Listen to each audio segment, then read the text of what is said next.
Ito yung pinakamalambot. Lubog. Kung gusto mo sabay sa busina. So, pakita ko sa inyo anong mga nakakabit dito sa Honda Click natin. Hand grip natin na Rizoma na gold. At kapartner nito, yung lever guard niya. Diba? So, maganda sila magkasama together. Cellphone holder. So, meron tayong cellphone holder dito. Ito, yung axle slider natin. Mura lang to. Iba na rin yung suspension natin.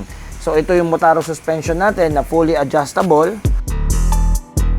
So, nakita nyo nakakabit yung Motaro shock sa Click. Pero hindi nyo nakita paano natin pinapagana yung compression niya. So, ito yun, no? So, ito yung compression sa likod. Fully adjustable. So, pwedeng lagyan na sa pinakamalambot. Ito yung pinakamalambot. Lubog na lubog. Isang kamay. At ito naman yung pinakamatigas.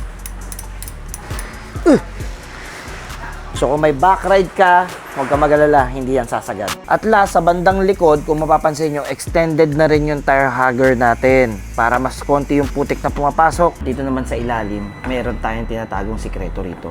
Meron tayong mini driving light at meron tayong G-Star horn na magka-partner. Pag bumusina tayo, nakatap na yung high beam nito. Diba ang lakas?